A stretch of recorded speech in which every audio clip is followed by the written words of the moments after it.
Bueno, mis amores, entonces empezamos a hacer un recorderis general. Acá, pues, revisando el texto que nos proponen, supongo que ustedes tienen acceso a este. ¿También a las respuestas?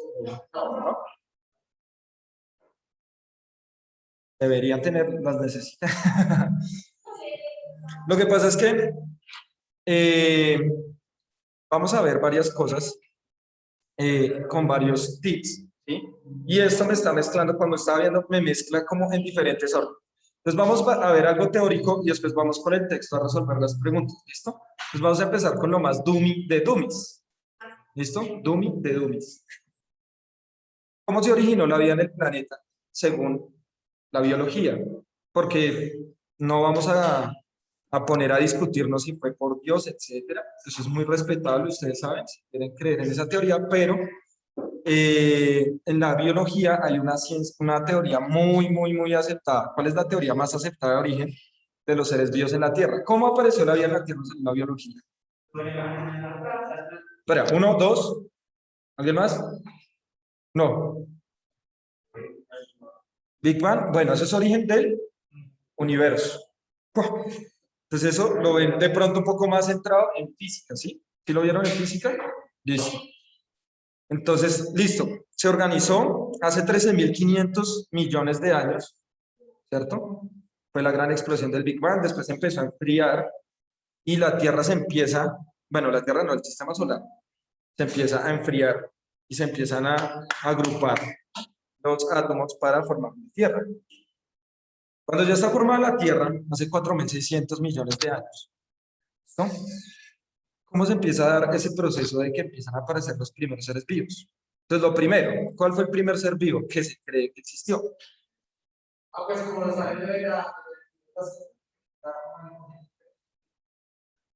¿Cuál es el primero? Una bacteria. Es lo primero, eso es lo que se cree, porque es lo más fácil de crear. Pues lo más simple. ¿Cómo se crea una primera bacteria en nuestro planeta? ¿Qué fue lo que pasó? ¿Qué sucedió? Pero esos ya son millones de años, miles de años después. O sea, el primero, el primero. Entonces vamos a buscar algo muy sencillo. Y es la Tierra primitiva. Eso ya lo conocemos todos, películas, muchas cosas ahí. Resulta, bueno, algo importante. Les recomiendo mucho. ¿Ya saben cuándo es la fecha del examen? ¿4 de septiembre? Listo, esperar a ver si lo corren o no. Era para allá, sí, era ya. Toca ver si lo vuelven a correr. La teoría más importante, yo les recomiendo, vea, incluso acá está el fragmento en pantallazo. Este fragmento, este pantallazo, es de una serie muy buena que les recomiendo que se llama Cosmos. Está en Disney Plus. Cosmos. Ey, pero tranquilos, los que no tengan acceso saben que tienen una biblioteca más grande en una página que se llama Cuevana. Ahí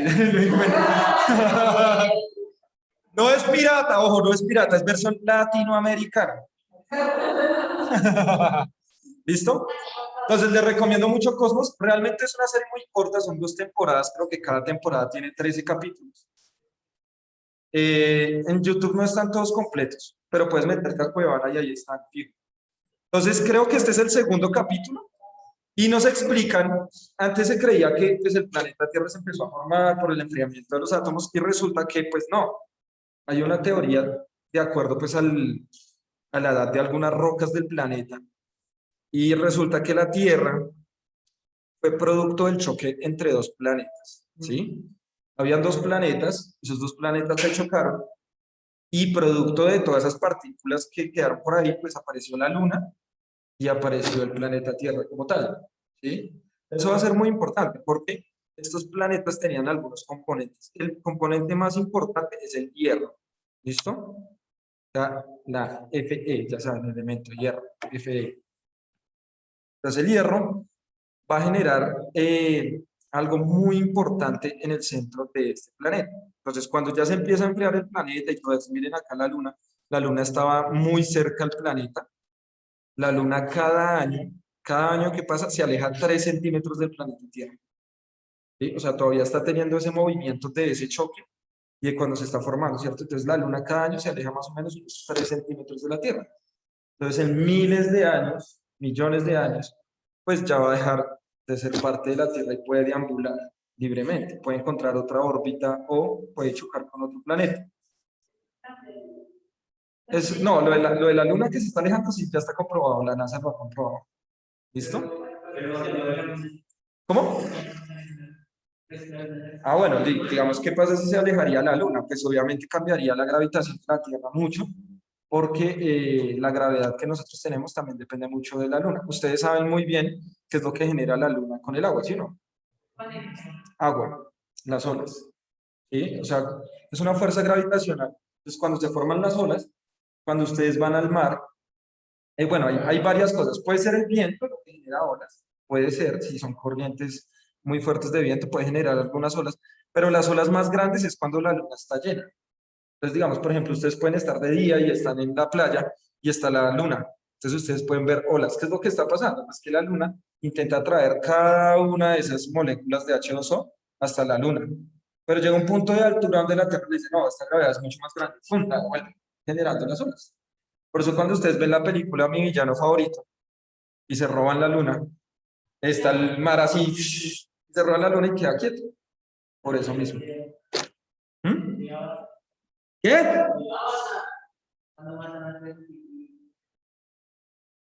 ¿El avatar de anime?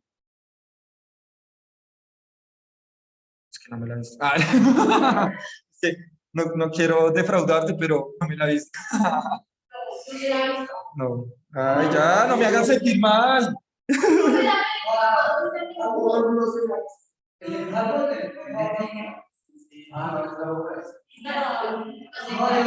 O sea, están hablando de Avatar, pero el live action del anime, no Avatar la de los marcianos, la de los extraterrestres. Sí. Ahora, este planeta primitivo, este planeta Tierra, empezó a tener varios gases fundamentales. ¿Mm? Amoníaco. ¿Qué tiene el amoníaco? Nitrógeno. ¿No? Tenía dióxido de carbono. O sea, ahí ya tenemos oxígeno y carbono. Teníamos mucho azufre por los volcanes. ¿Listo? Obviamente había hierro que mantenía la lava. ¿Listo? Eh, bueno, y había muchísima agua, pero como el planeta era tan caliente, esa agua estaba muy evaporada. Entonces acá vamos a partir de dos teorías muy importantes de la vida. La vida se originó porque el planeta se enfrió, ¿listo? Cuando se empezó a enfriar, ya se podían formar algunas cositas. Pero hay unas dos teorías principales de cómo se formó, de cómo apareció el agua en la Tierra. Una, si una es cierta, quiere decir que es muy probable la vida en cualquier parte del universo, en muchas partes del universo. Y la otra es cierta, quiere decir que la probabilidad es mínima y lo que pasó en la Tierra fue una casualidad. Entonces, la primera nos dice que cuando se empezó a formar el sistema solar y se empezaron a enfriar los átomos y se empezaron a agrupar, pues quedaron muchas partículas de agua por ahí flotando, que se formaron en el espacio. Y esas se agruparon en el planeta Tierra y por gravedad, principalmente recuerden que el planeta Tierra no es el único que tiene agua, sino hay varias lunas de muchos planetas como Júpiter, como Saturno, que tienen agua, ¿sí? Mucha agua. Y se empezaron a agrupar y quedaron acá, atrapadas en este planeta. Esa es una teoría. La otra, que es la más probable, si eso fuera cierto, pues cuando estalle una estrella, pues puede ser muy probable que muchos planetas puedan tener procesos parecidos a lo de la Tierra. Entonces, eso nos diría que en el universo es muy probable que haya más vida. Si es cierta. Ahora, la otra dice que en algún momento empezaron a caer muchos meteoritos y cometas en la Tierra. Como ustedes saben, los cometas tienen una colita. ¿Esa cola qué es? Es hielo que se está desprendiendo. O sea, los cometas tienen agua. Entonces estrellaron muchos cometas en el planeta Tierra, pero muchos, una gran cantidad a lo largo de mucho tiempo. Y eso permitió que el planeta se enfriara. Si fuera esa la teoría, sería muy poco probable que hubiese vida en otros planetas del universo, porque eso sería una casualidad. ¿Puede llegar a pasar? Sí, claro, la probabilidad, como ustedes saben, cuando ven en matemáticas probabilidades, nunca la probabilidad es cero. Siempre hay una pequeña probabilidad, pero la probabilidad sería muy baja y sería muy difícil encontrar vida en el resto del universo. Entonces, digamos que son esas dos teorías, ¿listo? Lo que sí es cierto y se sabe hasta el momento es que el planeta, y que una imagen más grande, esas imágenes, bueno, dejémoslo acá en la clásica. Entonces, el planeta tenía mucha lava y tenía alguna agua evaporada, amoníaco, tenía gases de carbono muy importante. Entonces, ¿qué elementos ustedes ven cuando ven química orgánica con la profe Jennifer? Ya les pone unos elementos muy importantes para conformar la materia orgánica. ¿Cuáles son? Carbono, nitrógeno, oxígeno y el hidrógeno. O sea, carbono, que ya les escribí chon. No recuerdo, chon. Pues carbono, hidrógeno, oxígeno y nitrógeno. Entonces acá ya empezó a organizarse esto. ¿Qué teníamos? Amoníaco, ahí está el nitrógeno. Teníamos dióxido de carbono y metano, que son gases de carbono, ahí está el carbono. Y también tiene hidrógeno. Había agua, entonces tiene hidrógeno y oxígeno. ¿Listo? Tenía, bueno, azufre, eso va a ser, el azufre va a ser mucho más importante para formar proteínas más adelante. Y el hierro va a ser fundamental, o sea, el hierro es, mejor dicho, démosle gracias a la fe. ¿Listo? Ya saben, ¿no? El símbolo del hierro es Fe. Quien no tiene fe no puede vivir, muchachos, así de sencillo. Recuerden que el hierro es nuestra, eh, digamos que, sí, es como la forma que nos permite transportar oxígeno dentro del cuerpo y dióxido de carbono, porque es la hemoglobina. Pero gracias al hierro, en gran medida, es que puede existir la vida en el planeta Tierra. Gracias al hierro, que está desde el centro, o sea, es lo que es el componente principal de la lava, el magma que hay en el centro del planeta, se genera algo muy importante y es el campo electromagnético del planeta Tierra. ¿Mm? Y el campo electromagnético del planeta Tierra es muy fuerte. Es tan fuerte que repele, y anótense eso, repele el 90% de la radiación del Sol. Repele el 90%. Mucho tiempo después, cuando surgieron las plantas, empezó a crearse algo que se llamaba la capa de ozono. La capa de ozono solo repele el 5%. Es decir, en este momento en el planeta está entrando solo el 5% de toda la radiación que está saliendo del Sol. ¿Listo? Hay puntos, por ejemplo, ustedes han visto las auroras boreales o las auroras australes. ¿Sí? Qué lindo. ¿Qué diferencia hay entre una aurora boreal y una aurora austral? Hay una diferencia así de grande. Así. Si nosotros hablamos de aurora boreal, queda en el hemisferio norte. Si hablamos de aurora austral, hemisferio, ya es la diferencia. Es lo mismo. ¿Por qué se dan? ¿Por qué se dan? No,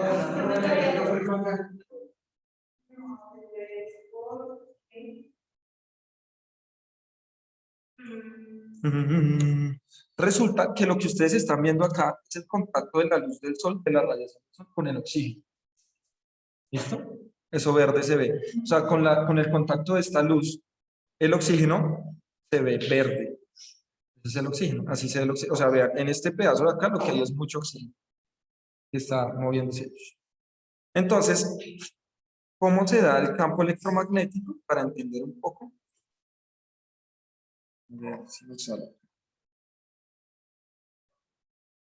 Entonces, miren lo que está pasando acá.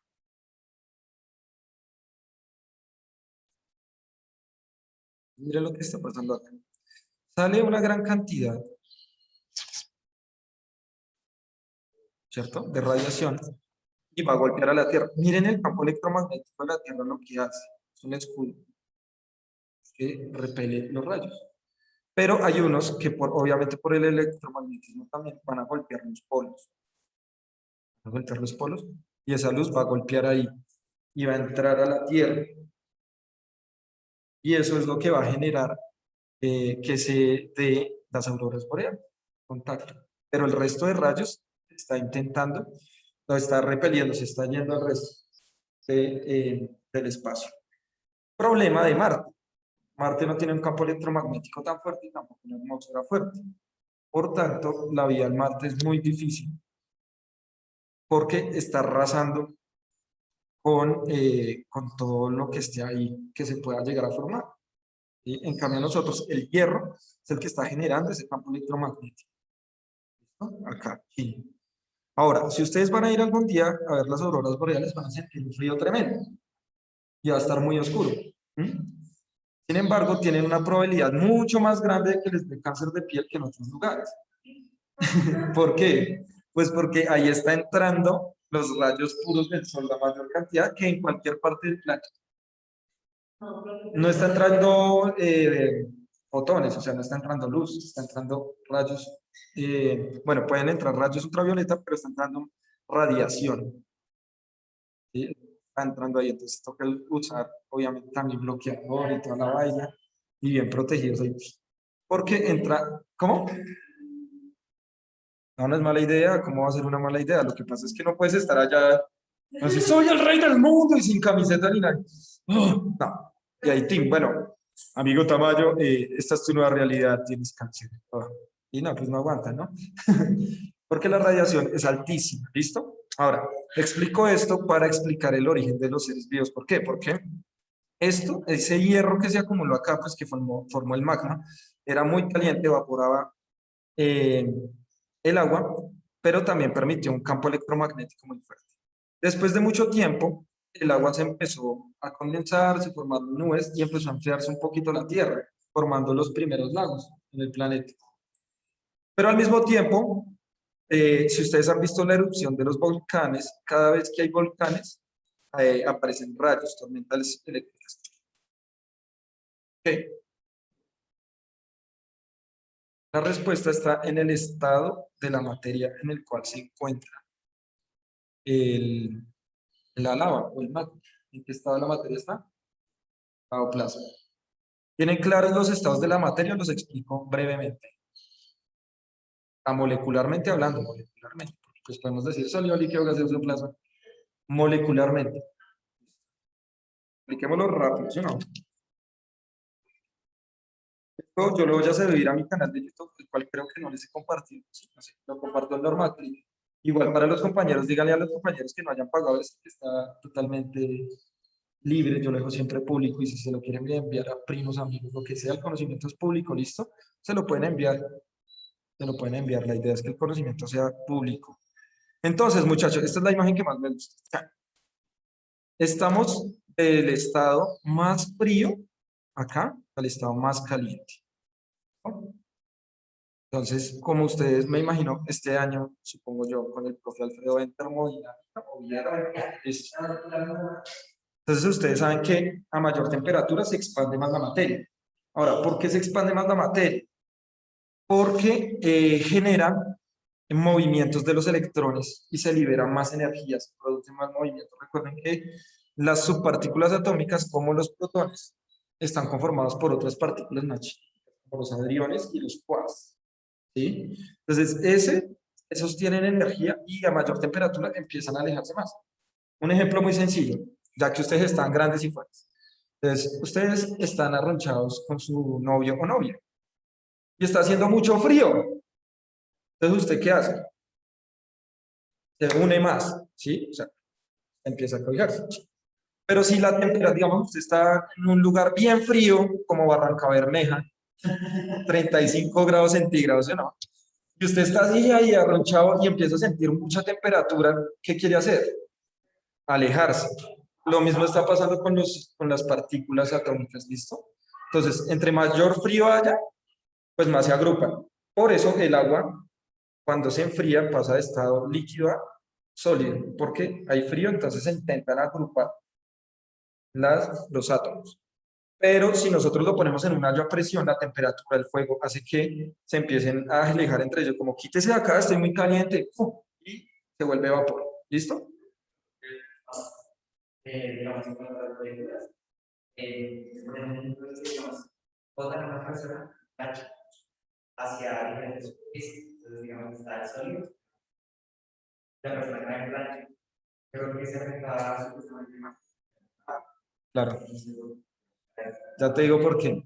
Lo que pasa es que el agua, si nosotros nos metemos suavemente, el agua nos permite entrar. Pero a una gran velocidad y en plancha la persona es como si se estrellara en un bloque de concreto de una. ¡Pum! Se va a matar. ¿Por qué? Porque el agua tiene algo que también tiene nuestro ADN y son los puentes de hidrógeno. ¿Sí? Los puentes de hidrógeno son re duros, o sea, uno sí los puede cortar, pero de forma un poco más suave. Si es un golpe fuerte, y eso que el agua solo tiene un puente de hidrógeno, el ADN tiene 2 y 3 puentes de hidrógeno. ¿Mm? Entonces, se unen muchísimo y hacen una estructura muy rígida, muy sólida, ¿sí? Incluso así tú estés acá. Bien, digamos, si nosotros miramos acá el líquido pues tiene una libertad entre sus partículas, pero todo se está dirigiendo gravitacionalmente hacia abajo. Entonces eso hace que en la parte de arriba sea muy plano. Y si sabemos que tiene puentes de hidrógeno, lo mismo pasaría con los ácidos. Porque los ácidos tienen ¿qué? Hidrógeno. O sea, el ácido es hidrógeno más un no metal. ¿Sí o no? Entonces, ese hidrógeno hace que se construyan puentes y ¡pum! Se choque de uno. Claro, eso es la tensión superficial. ¿Sí? Digamos, por ejemplo, ustedes han aplaudido con el agua. O sea, que uno empieza a chapotear, así, como hacen los bebés, ¿no? Ahí uno intenta romper la tensión superficial, pero ¿qué es lo que hace? Que todas las moléculas de agua se pegan a tu mano, intentan elevarse, y cuando vuelven a golpear queda como un coquito. Y eso es lo que hace que suene, que se reproduce el sonido en el aire. Pero es porque están saliendo también átomos de los diversos gases que estén ahí. ¿Cuál es el gas más abundante del planeta Tierra? Eh, Muy bien. Nitrógeno. Ahí lo habían dicho. Nitrógeno. Nitrógeno. El gas más abundante del planeta Tierra. ¿Sí? Y el nitrógeno es re importante, así como súper dañino. O sea, es tan importante para que vivamos, pero también nos puede destruir. Todas las drogas, todas las sustancias psicoactivas tienen una carga inmensa de nitrógeno. Cuando nosotros defecamos, cuando nosotros orinamos, liberamos nitrógeno. Pero nuestro ADN y el ARN está a base de nitrógeno. O sea, nos permite vivir y crear muchas cosas, las proteínas, los aminoácidos, todo está hecho a base de nitrógeno. Entonces, ahí tenemos un átomo muy importante que nos va a permitir eh, vivir, pero también es exageradamente tóxico, ¿sí? Es como el nitrógeno también, pues para que el nitrógeno casi siempre está acá en la Tierra en estado gaseoso. ¿Qué se necesita para que esté en estado líquido? Enfriarlo, ¿cierto? Está en estado gaseoso el nitrógeno, entonces toca enfriarlo para que pase a estado líquido. Pero el nitrógeno líquido es muy peligroso.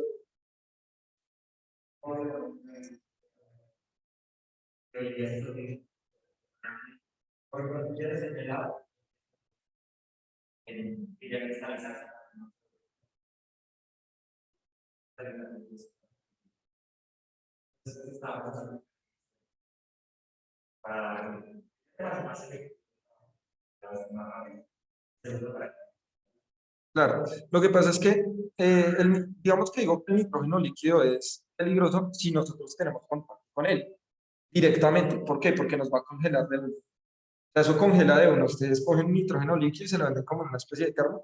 Si usted se lo echa a cualquier cosa y ¡plum! Lo congela de uno. Y se congeló el guante y no me alcanzó a congelar el dedo porque si no lo hubiera perdido en la universidad. Hubiera perdido mi dedito y estaría así, bueno muchachos, yo aprendí, yo aprendí que no se debe jugar con nitrógeno. Claro, de una, o sea, es de una, apenas está el contacto de un objeto con el nitrógeno líquido, digamos, nosotros lo hicimos en esa vez en la universidad para extraer ADN de las células de la fresa, ¿sí? Entonces se congelaba la fresa y se maceraba, así, quedaba como polvo de lo congelado que estaba. Entonces yo lo eché mal y tenía el dedo así, o sea, es que no me acuerdo cómo fue, y el es que me cayó pero una gotita. Y de una, apenas uno saca el nitrógeno líquido, se evapora porque la temperatura ambiente es muy caliente para lo que puede estar el nitrógeno. Entonces de una se evapora, pero deja congelado, o sea, porque cambia la temperatura de lo que va a tocar. Entonces, digamos, en el caso de los helados pasa lo mismo. La ventaja de ese nitrógeno líquido es que dura mucho más tiempo congelado que pues, el agua convencional o en una nevera. Entonces hay que se congele. Pero tú no puedes, no tendrías contacto directo con el nitrógeno porque ese nitrógeno que congeló el objeto ya se evaporó. ¿Sí? Si te tomaras eso, pues, o sea, si uno consumiera ese nitrógeno sería mortal, pero el nitrógeno, ese nitrógeno se evapora de una, congelando el objeto, pero es por termodinámica, por cambio de temperatura, que lo congela, o sea, congela la materia. Si uno tuviera contacto, digamos, hay varios lunas también y varios planetas en el universo que se han descubierto que tienen océanos de nitrógeno líquido. Océanos, así como los océanos que nosotros tenemos acá, en vez de agua, es de nitrógeno. Entonces imagínense lo calientes que son esos planetas, ¿no? Listo. Entonces, esto va a ser muy importante, muchachos, porque, bueno, el estado condensado es un estado que se consiguió más o menos en los 70. Hay otros estados más, ¿sí? Más o menos hay unos 10 estados de la